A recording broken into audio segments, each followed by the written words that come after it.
자, 여러분들, 지금 여러분들께서는 태종의 후궁들 중 한 명이었던 신빈신 씨의 묘역을 보고 계십니다.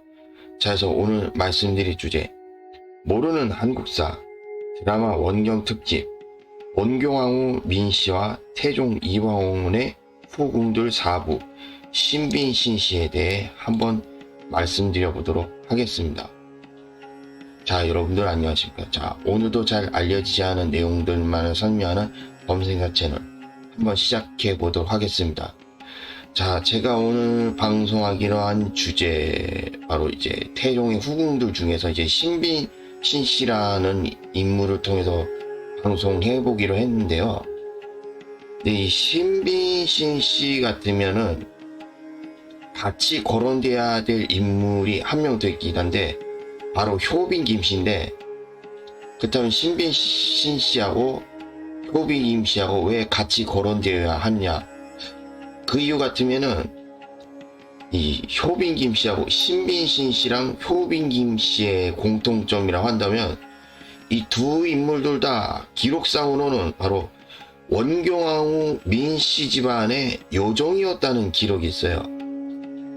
그 점 때문에 결국 이제 이 신빈신 씨, 효빈 김씨 둘 다 이제 태종 이방원의 후궁이 되었잖아요. 그런 점을 놓고 보면은 이 태종이라고 하는 인물이, 그러니까 물론 뭐 신빈신 씨하고 효빈 김씨 둘 다 뭐 어쩜 나름 사랑을 해서 후궁으로 맞이했을지도 그건 모르는 일이죠. 근데 사랑해서 후궁으로 맞이했다기보다는 이 태종 입장에서 암만 놓고 봐도 이거는 그 당시 원경왕후 민씨 집안을 나름 견제하려고 하는 태종 스스로의 이제 정치적 의도가 명확하게 어느 정도 있지 않았을까. 뭐 어느 정도가 아니라 많다고도 볼 수 있겠죠. 그런 이유에서 그 효빈 김씨와 신빈신 씨 같은 그 원경왕후 민씨 집안의 여인들을 일부러 후궁으로 맞이한 것도 있지 않았을까. 그런 생각이 강하게 많이 들기도 합니다. 자, 그래서 오늘 방송하기로 한 태종의 후궁들 중 한 명이 신빈신 씨에 대해 한번 설명해드려 보자 말이죠. 신빈신 씨는 조선 태종의 후궁으로 아버지는 검교 공조 참의 신영기이며 본래 그녀는 태종의 왕비 원경왕후 민씨를 모시던 중궁의 비, 즉 궁녀나 몸종 출신으로 태종의 눈에 띄어 후궁이 되었다고 하는데요. 또 스라에는 함영군 이인과 온영군 이정을 비롯해 7명의 옹주를 낳아 3남 7여를 두었고 태종의 총애를 받아 당대에 상당한 권세를 누렸다고 합니다. 1414년 태종 14년 1월 13일 신씨는 함영군을 낳는 덕택에 신영옹주로 봉작되었다고 하는데요. 조선 초기에는 왕손이 번창했기 때문에 단순히 왕의 자녀를 낳았다고 해서 쉽게 첩지를 받을 수는 없었다고 합니다. 일례로 서장자 경영군의 생모였던 김씨는 죽을 때까지 첩지를 받지 못하고 한참 뒤에야 효빈 김씨로 봉해졌다고 하는데요. 이를 생각하면 비첩이었던 신씨의 출세가 저지였던 것이 이상한 일은 아니라고 합니다. 그러나 훈계와는 별개로 태종의 사랑을 독차지한 애첩이었다고 하는데요. 혹자는 태종의 정실부인인 원경왕후가 대군 4명, 공주 4명을 제외하고도 요절한 자식들이 더 있었기 때문에 태종이 신빈신 씨보다 원경왕후 민씨를 더 사랑했을 것이라고 몰아가는 경우가 있는데, 자식 숫자 또는 총애로 단순하게 판단할 수 있느냐는 차치하더라도 이건 너무 1차원적인 계산이라고 합니다. 원경화후는 38년이 넘는 기나긴 결혼 생활 중 최대 12명가량의 자식을 낳았으나 신민신 씨는 그 절반인 19년 만에 10명을 낳았다고 하는데요. 심지어 이후 더 출산하지 못한 이유는 막내딸인 숙경공주의 탄생 이후 태종이 1422년에 세상을 떠났기 때문이라고 합니다. 참고로 태종의 마지막 자식은 선빈 안씨가 낳은 유복자 인영군이었기에 태종은 승하 직전까지 정력에 아무런 문제가 없었다고 하는데요. 즉 신민신 씨는 태종의 후궁으로 지내던 20년 내내 임신과 출산을 반복했으며 평생 단 한순간도 태종의 사랑을 잃었던 적이 없는 여자였다고 합니다. 참고로 원경화후 민씨와 신빈신 씨 다음으로 많은 왕손을 낳은 후궁은 바로 저 유복자 인영군의 어머니였던 선빈 안씨였다고 하는데요. 조선왕조실록에서는 기본적으로 신영옹주 또는 신영궁주 등의 자기로 기록되어 있는데 태종의 입으로 직접 말할 때에는 첫째 아들인 함영군 또는 공영군의 이름을 따서 공영의 어미라고 불렀던 것으로 보인다고 합니다. 당시 기사에서 태종은 강원도를 순찰할 때 신빈신 씨와 함께 다녀왔다고 언급하기도 하며 여러모로 각별하게 총애한 셈이었다고 하는데요. 또 1418년 세종 즉위년에는 신효창이 죄를 면하고자 함영군을 시양자로 삼고 그 대가로 노비 59를 신씨에게 주었다고 하여 문제가 되었다고 합니다. 이때 신씨는 전하께서는 여자의 청탁을 받지 않는다라고 꾸짖어 물리쳤다고 하는데요. 또 광대 이법화의 아들 오마지가 사신을 따라 베이징에 가고자 무술이 내은이와 그녀의 오빠 봉기를 통해 신씨에게 뇌물을 주려 한 일도 있었다고 합니다. 이전 버전에서는 신빈신 씨가 뇌물 청탁 구설수에 올랐지만 처벌받지 않았다고 적혀 있었는데 신빈신 씨는 애초에 해당 사건에서 잘못한 점이 하나도 없기에 벌을 받을 이유가 없는 것이 당연하다고 합니다. 또 사건의 죄인들은 뇌물을 주고받은 오마지와 봉길 그리고 거짓말을 한 내은이었고 이들은 당연히 처벌을 받았다고 하는데요. 애초에 아무리 애첩이라고 해도 뇌물 사건에 연루되었으면 천하의 이방원이 그냥 넘어갔을 리가 없다고 합니다. 아무튼 이렇게 태종의 넘치는 총애를 받은 후궁임에도 그녀는 원경화후와 불화가 없이 무난한 관계를 이어간 점이나 훗날 세종대왕과도 매우 친밀했던 상황을 미루어 짐작하면 여러모로 욕심을 부리지 않고 처세를 잘한 듯 싶다고 하는데요. 1422년 세종 4년 태종이 상왕으로 있을 때 태종을 극진히 간병하여 신용옹주에서 궁주로 높아졌다고 합니다. 고려 말의 영향으로 내명부 체제가 완전히 정해지기 전까지는 후궁에게 옹주, 궁주 등의 호칭을 사용했다고 하는데요.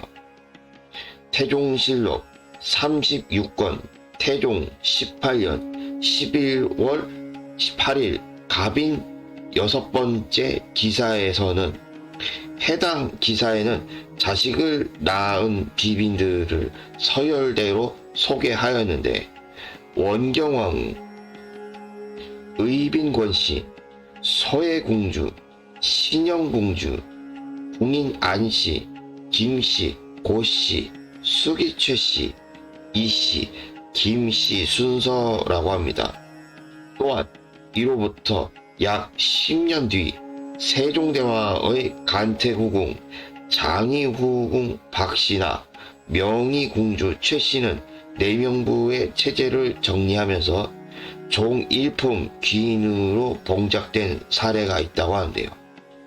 즉 조선 초기 공주는 왕비 다음가는 서열로 입궁할 때 가례, 즉 왕비나 세자비인의 혼례에 준하는 절차를 밟을 수도 있는 높은 자기이지만 내명부의 제도가 정리되면서 자리 잡는 정일품 빈보다는 한 단계 아래인 종일품 귀인급이라고 할 수 있다고 합니다. 원경왕후가 돌아간 뒤 의빈과 명빈이 있으나 신영공주가 항상 궁안이를 주장했다. 태상이 장차 천달방 신궁으로 나가겠다 하므로 공주가 먼저 연화방 신궁에서 천달방 신궁으로 옮겨졌다. 태세종실록 세종 4년 4월 4일.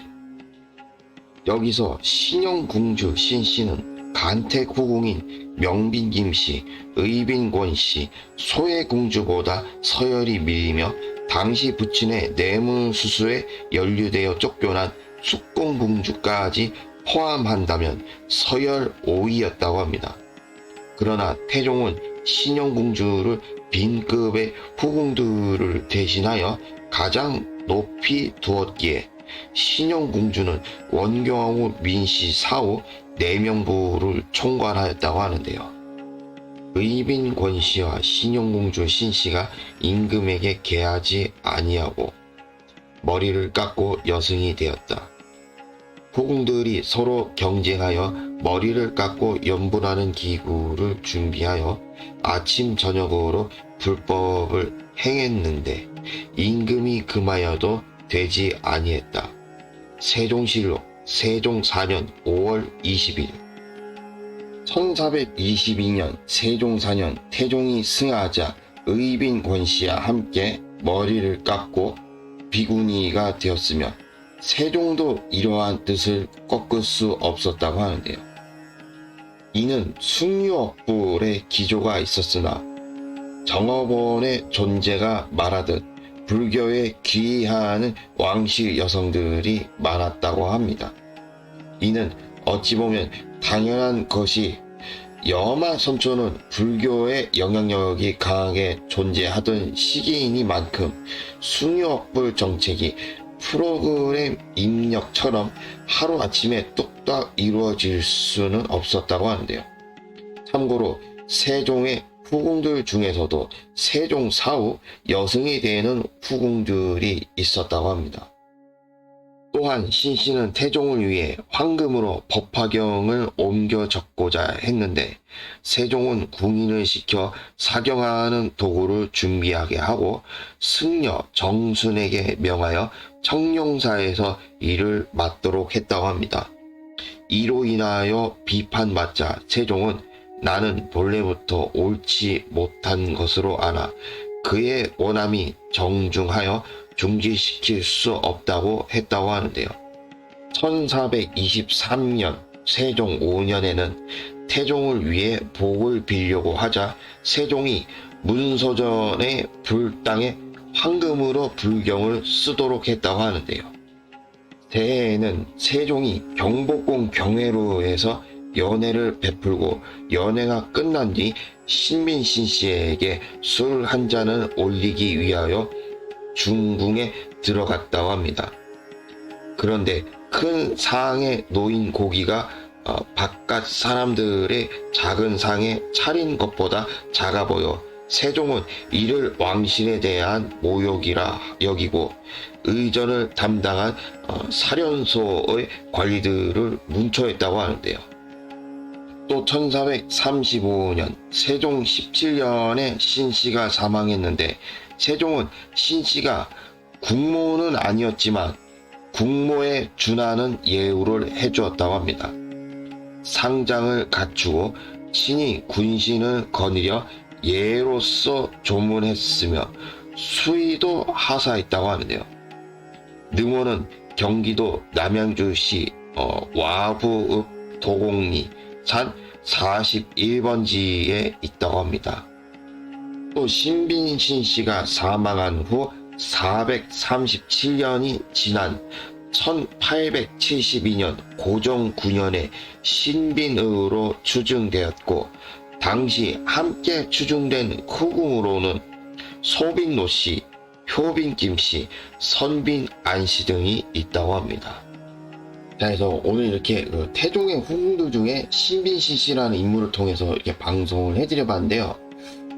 근데 최근에 저도 댓글을 보는데 신빈신 씨 말고 신빈신 씨는 녹화 중인 거니까 말고 후궁 방송한 후궁들 중에서 명빈 김 씨에 대해서 이제 댓글 올라온 게 있어서 보니까는 그 댓글이 첩에 관련된 방송 하지 말라면서 식상하다고 그런 댓글이 올라왔더라고요. 댓글 누가 올린 건지는 자세하게 언급하진 않겠는데, 그러다 보니까 물론 이 조선 왕실의 후궁들에 대해서는 아마 이제 다른 채널에서도 방송을 많이 했을 거예요. 예. 저도 다른 채널을 통해서 후궁들에 대해서도 다른 유튜브 채널에서도 몇 번 본 게 있기도 하고, 근데 그러면서도 한편으로는 문득 이런 생각도 드는 게, 물론 오늘날에 와서는 첩이나 그쵸, 조선 왕실의 입장에서 후궁이 첩이죠. 그러니까 오늘은 후궁들에 대해 방송하는 부분에 대해서는 다른 채널도 여러 번 방송한 게 있다 보니까 한편으로는 식사하다고 볼 수도 있긴 하겠어요. 저 스스로 그런 생각을 안 해본 건 아니고, 근데 그런 부분 말고도, 그러니까 이 후궁들을 통해서 알려지지 않은 인물이라고 하든지, 그밖에 알려지지 않은 다른 사실이라도 하든지, 그게 아니면은 후궁들의 알려지지 않은 자식들 또는 그런 후궁들에 의해서 태어난 그 이후에 알려지지 않은 후손들, 그런 부분들 때문에 설령 첩이나 또 후궁들에 대해서 오늘날에 와서 그런 내용으로 방송하는 게 식상하다고 하더라도, 여전히 첩이나 후궁 같은 그런 인물들을 통해서 알려지지 않은 사실들까지 방송할 수가 있다고 한다면, 그런 알려지지 않은 내용들을 방송을 통해서 많이 알려놓을 수 있다고 한다면, 그런 점에서는 어쩌면 그래도 첩이나 후궁들을 통해서 방송을 해보는 게 낫지 않을까라는 생각을 한편은 해보기도 합니다. 자, 그래서 오늘 방송은 이만 여기에서 마치는 걸로 하겠고요. 자, 그래서 오늘 저는 여기서 이만